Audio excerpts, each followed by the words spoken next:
Croeso nôl, mwy bon dihas, and welcome back to another thrilling episode of the Finger and Grip Diaries. My rocket mass heater is finished, very reminiscent of a scene from a Welsh folk museum. Something that my great grandmother would have been familiar with, at least from this perspective, but it's finished, and I can assure you it does produce an incredible amount of heat, all of which I will explain to you later. But essentially it looks like something of the Dark Ages, but the bit inside there is pretty much cutting edge technology. So this project's dragging on slightly, on and on and on, if I'm honest, but I'm on the last lap, I think. So I've got to do something with this wall. High management wants a couple of shelves put up there to house our stereo, one thing and another. Now, realistically, I should have rendered it. It's all patchy and it's all a bit rough, and it would have been much quicker to have replastered it back in August before I started building this. But I'm going to do something. I'm going to clad it in some timber, in a bit of a Robinson Crusoe style. So we've been gathering some driftwood and doing some beach combing and picking up old pallets. So I'm going to see if I can make it look a bit better than it does. The trouble with using salvage materials is you don't know what it's going to look like until you finish. Like stonework essentially. Now, I'm not especially happy with my stonework, but it's done, and for the first attempt at stonework, then, well, it is what it is basically. Anyway, so I'm going to make start now and see what happens.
Okay. Yeah, that's it. Fine. Bulge of stuff. Just go on.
Good girl.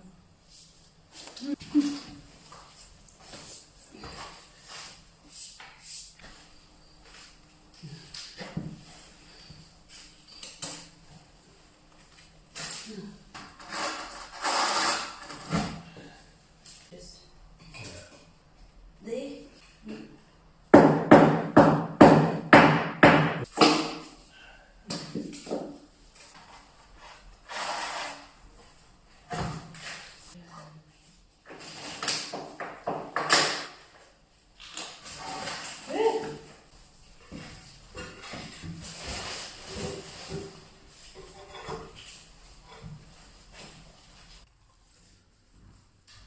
Well, my Robinson Crusoe wall is finished, and essentially the room is structurally finished.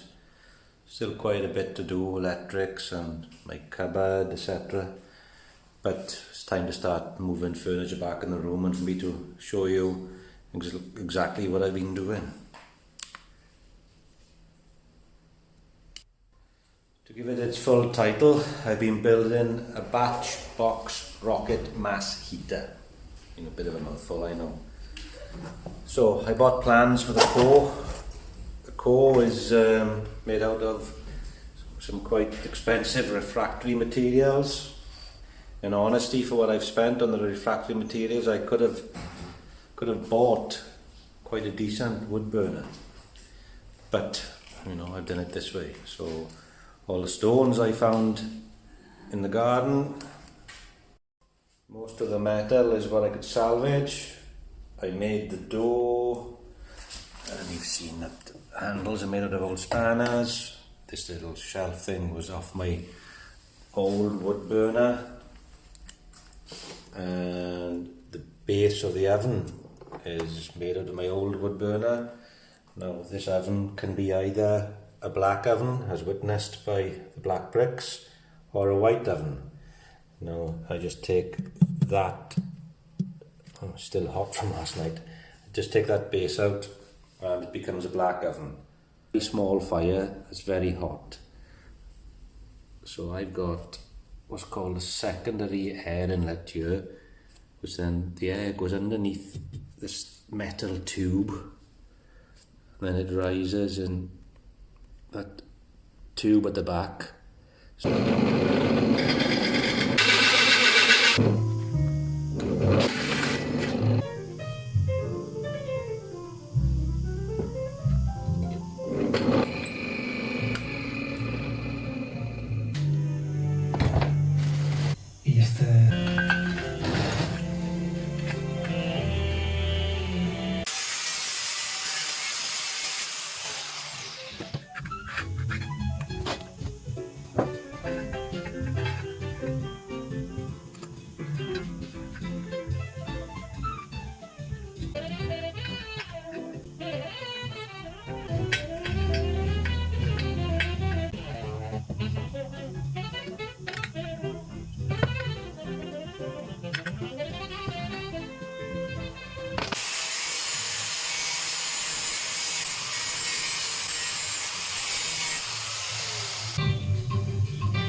So in essence, I'm injecting very hot air into there, which is good for burning. So I think the philosophy is, or the buzzwords they use are time, temperature and turbulence. So you try and keep the heat in here, as you can possibly see. This core is super insulated. Behind these aluminized, I'm not sure of the word, fire bricks, there's ceramic fibre board. So all the heat is reflected back in. We only get about a dustpan full of ash after about an 8-hour burn. So as the wood heats, it cooks off the gases and the gases burn over. So essentially we're burning exhaust gases, and it turns the corner, and this self-explanatory really. This top is off an old electric cooker. Now it's there mainly for its ability to withstand high heat and heat shock, and it radiates heat very nicely. So the main purpose of the top is to transfer heat into the room, not so much for cooking on, because I know people find it a bit strange to have a cooker in the living room, which is funny because putting a sofa in your kitchen is very popular. But anyway, I can see that it looks a bit strange, but the type of life we live here in Spain, it's not that alien. We wanted the facility to perhaps really boil a kettle or whatever. In actual fact, it cooks very well. This top gets up to about 560 degrees when the fire is on full blast. So the main reason I opted to build a rocket mass heater was because our old fire gave off tremendous heat, and half an hour after it went out, it was cold. It heated our water very nicely, and whilst it was, going at full chat, as it were, it heated the radiators. But it consumed an awful lot of wood, gave off an awful lot of smoke and dirt into the room when you opened it, because you open the fire to keep stoking it while it's roaring. So, all in all, it was getting me down a bit. So I decided to build a rocket mass heater. So the benefits of a rocket mass heater are that it uses less wood. It burns very, very, very hot and uses less wood, so you don't have to keep the fire going for so long, because as it's burning, we get in some heat transfer from the ceramic hob, but the rest of the heat is soaked up into the mass of the fire, the stones. Now all these stones, they retain the heat overnight largely, so once the fire goes out, it's still giving off quite a bit of heat, and it through to the next morning. We've been testing it quite extensively, and true to the plans I bought for the core, it burns exceedingly hot economically and gives off a lot of heat into the room. One of the downsides of a rocket mass heater is they can be difficult to get going, very temperamental to get going, and mine is no exception.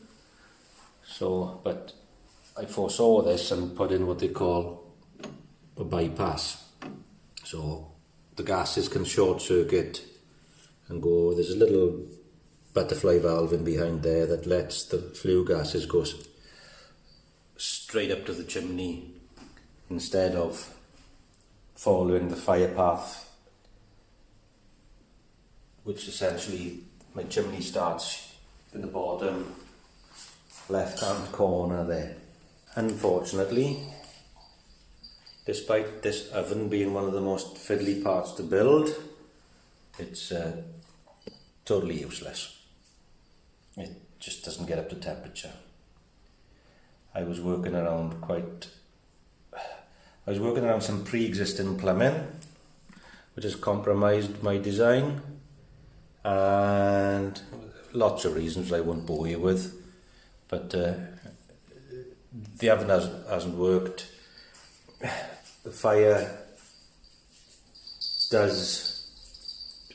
will heat water if it's burning all day, not fantastically if I'm honest, and very little heat in the radiators. That said, it chucks out so much heat that I'm hoping that it's gonna, there's a blinking dog, it throws out so much heat that I'm hoping that we won't miss the radiators. Now, I think, or I'd like to believe, that if I insulate that top, like they do with the Argas and the Rayburns from years gone by, that I will probably get more heat sent into the oven and into the water. But I'm reluctant to insulate this in case it goes bang.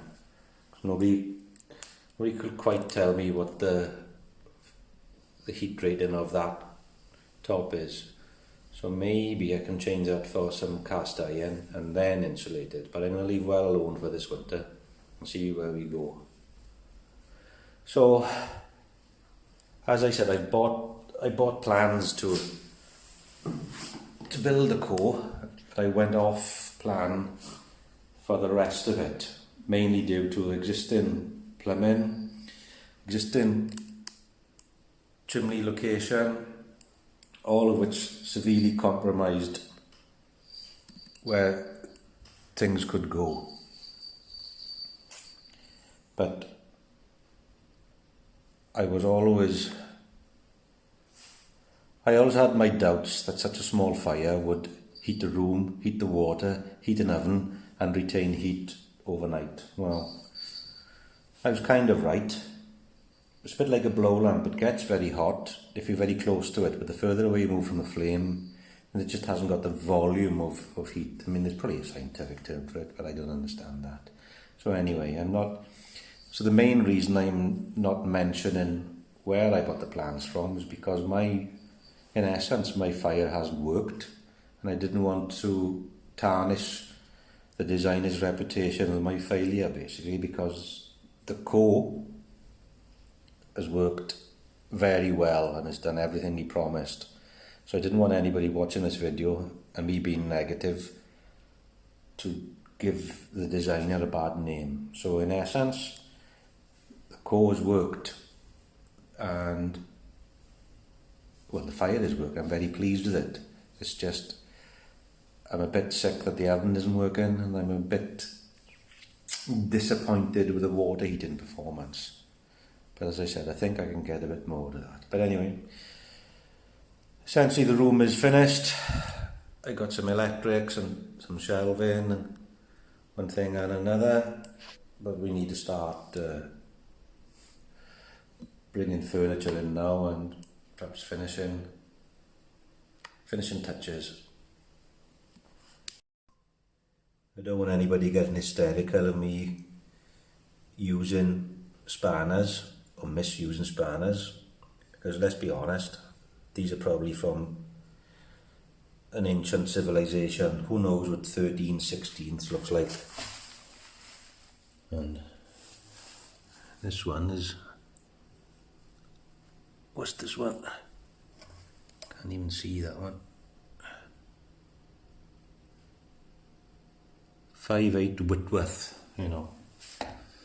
I think this is quite a good use of a spanner from an ancient civilization. But thanks for watching till the end. You can see by our glorious sunshine that it's not really fire testing weather. In fact, we've only been closing our door for the last, I don't know, 4 nights, if that. I'm sure the fire is going to be okay. I don't want anybody dwelling on the negative comments I made about it. I went into it with my eyes open. I wasn't really expecting to fill all of the criteria that I set myself. That's water heating, room heating, oven, cooking and central heating.